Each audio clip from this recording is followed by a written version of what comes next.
So I was talking about in the last How to Progress episode about the Junctions, so I thought, you know what, let's take a look at them, you know?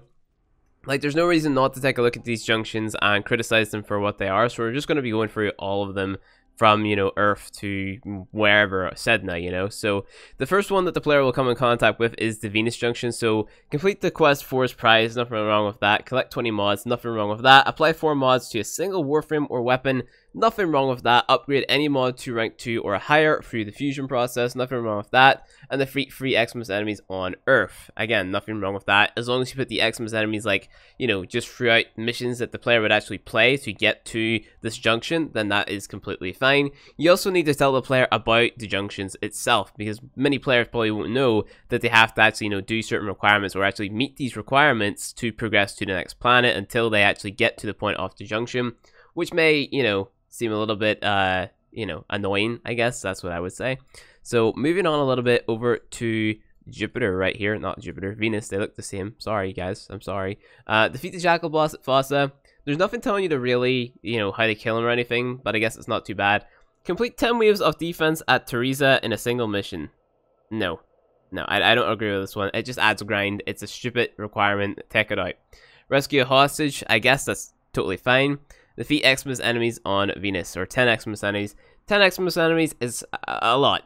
Put it down to 3, you know? Put it down to 3, make it super casual, make it easy to run through, improve the player's experience. Then you're at Mercury, you don't need to do anything there apart from the quests and stuff, which is self-explanatory.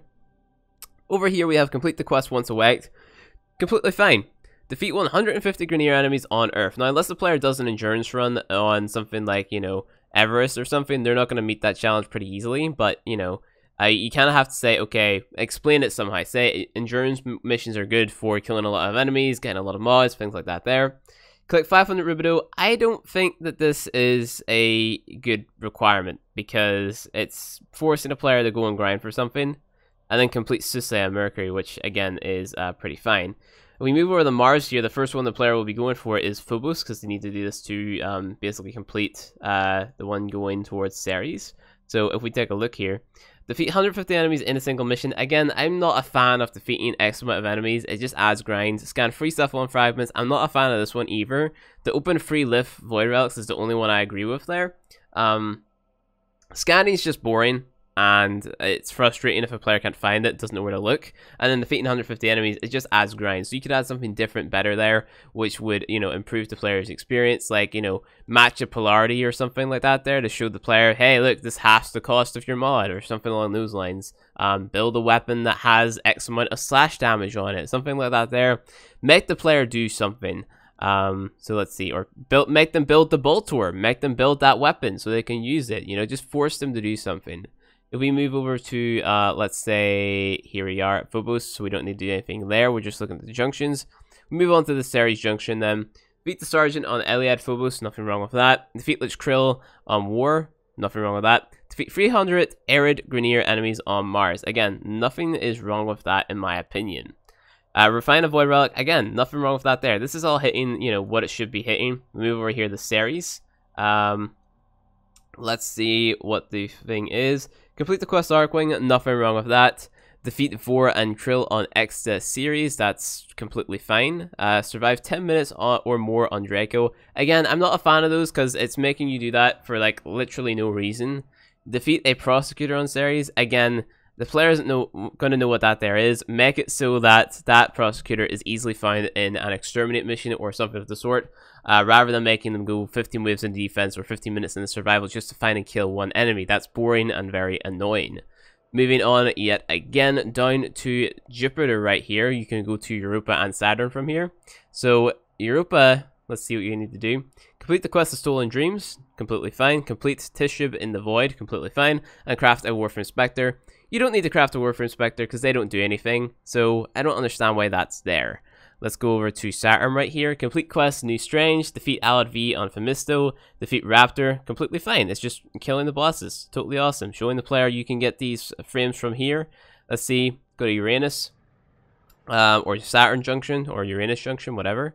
Let's see, if we go defeat Sargus Rock, yep, fine. Open 3 Massive Void Relics, completely fine. Craft a weapon requiring Master Rank 1 or higher, completely fine. And craft a Derelict Key. Now, This one, these are all fine, but I would have liked to see, you know, the derelict one influenced a little bit more because, like, you know, it's very important. It's super important. So you can see just kind of by looking at those ones how, you know, little thought they've put into these junction requirements, right? They've covered the bits where they're like, okay, you have to kill this boss, but did they cover that because they want the player to go there to farm the frame, or did they cover that because they just want the player to go there and farm the boss?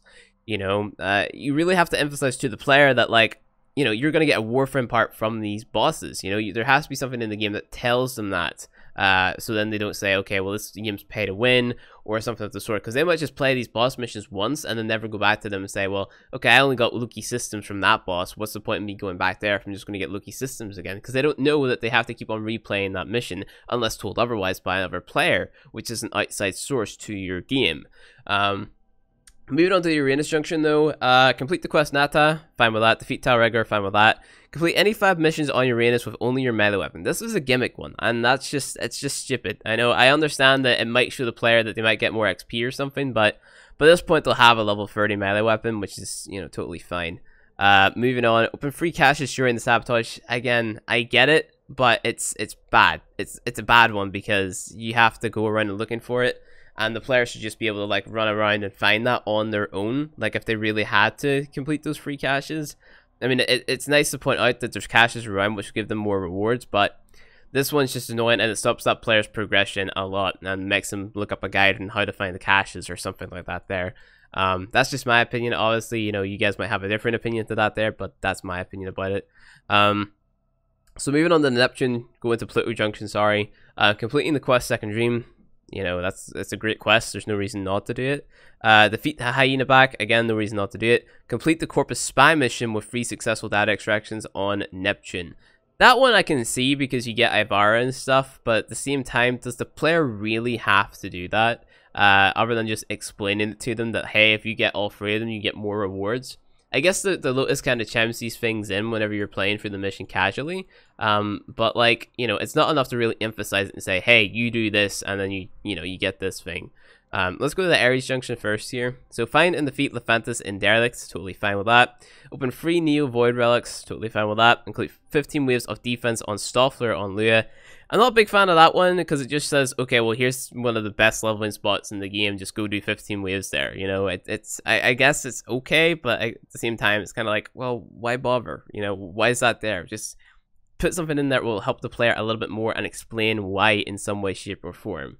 Moving on to the Center Junction, defeat Faye Heck and Oro on Earth. I mean, fine, but, like, explain that boss fight somehow. Because not a lot of people know how to do that. Defeat 10 Sentients. If they played the Second Dream, they should know how to do that. Complete any free mods from the Orokin Principle. Again, this one is kind of, like, it's a puzzle, so I can understand why that's there. So I'm okay with that one. Craft a weapon requiring a Master Rank 5 or higher. Again, I'm fine with that one as well. But you see, collecting any free mods from the Orokin Principle Challenge, they could, like, I don't know, maybe give more hints in the Orokin Derelict Challenge rooms or something like that there. I don't really know.